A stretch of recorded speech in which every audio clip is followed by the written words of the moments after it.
Next up, we got Rita James from CAGED Northwest. You might have seen a couple of weeks ago that 24 greyhounds were intercepted. I think it was in Manchester. And of course, what was all that kerfuffle, Rita? What was it that you said? Well, anyway, they're a huge voice for animals and they're on the backs of the greyhound industry like no one. But I'll let it over to Rita and she'll tell you exactly what they're doing. Rita, you're very welcome to Ireland. Thanks for coming over. Thank you. Firstly, I'm representing a small team at CAGED Northwest. I'm the founder, but there are 2 or 3 people that are involved, and we're involved with the interception of the 24 greyhounds. So we'd like to thank everybody for being here today, and we would also like to thank Greater K and Anima, who have put many years of effort into campaigning against closing the canidrome. This track is one of our greater concerns, as we believe it's a death row for dogs. And we're hoping that there will soon be a positive outcome for all, especially the dogs who will continue to suffer and die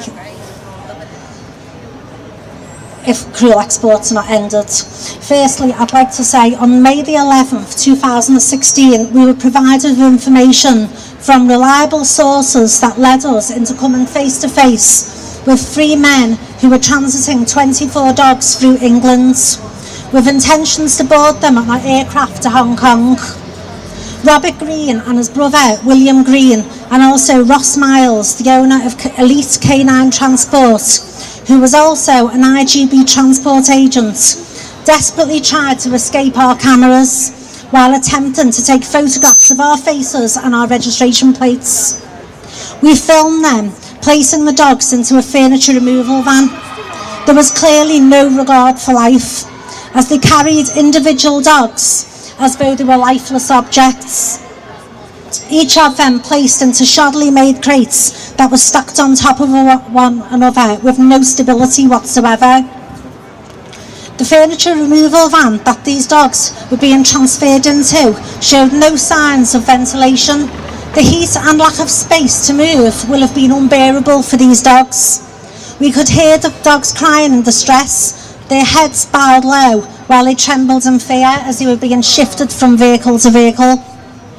It was essential that we captured evidence of the dogs being exchanged from the transporter's vehicle into the furniture removal van, which did not comply with the DEFRA UK Welfare of Animal Transport Order 2006. Both vehicles had become stationary at the side of a very dark trunk road, where it was impossible to secretly film. We had to make a snap decision, and we knew that without evidence of this exchange, people would not be held accountable. Although the exports are legal, they are perceived by the general public as immoral and cruel. Our intention was to delay the transportation until 24 hours had passed from their arrival into England. Our understanding was that this would have caused another restriction to fall into place of where the dogs would have had to remain in England for a further length of time, and this would have bought everyone involved more time to prevent this export from going ahead. We contacted the police to assist us, but we regret that the police officer let us down.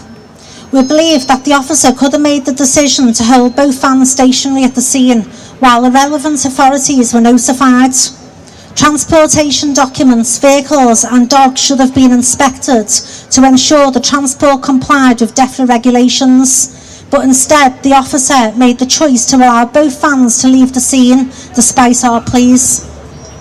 One of our members followed the van which was carrying the dogs, but the vehicle drove recklessly, and for fear of the dogs being seriously injured, they could not continue to follow them. Due to the observations of Heathrow Animal Reception, these dogs were refused travel. We believe the booking may have been with Qatar Airlines, as reported within the media. We have since spoken to Qatar, who have told us they have never shipped greyhounds to China and do not intend to in the future. We can only presume that this may have been their first booking for a shipment of greyhounds, of which they refused. We have since asked Qatar Airlines to confirm this, and we are waiting an answer.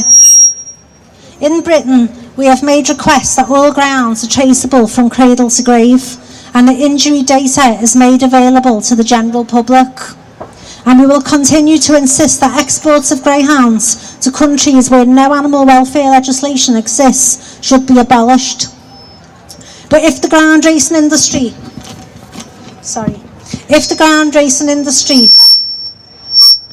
regulations are not improved to decent standards and continue to be non-enforced, then we will urge people to demand a ban. And we will do all in our power to shame the racing industry and lose them public support. We will continue to make it clear that only a lucky few of these dogs get a comfy couch at the end of their racing gears. And no doubt people will boycott ground racing while we all shine a light on the cruelty involved in the exports. Finally, we'd like to thank all the campaigners who have travelled long distance to be here today. Pet Levriari, Grace UK USA and Anima, as well as any other groups and individuals who have made an effort to travel afar. Once again, we say thanks to Aaron for organising this event and everyone who has attended. Thank you. Here we go.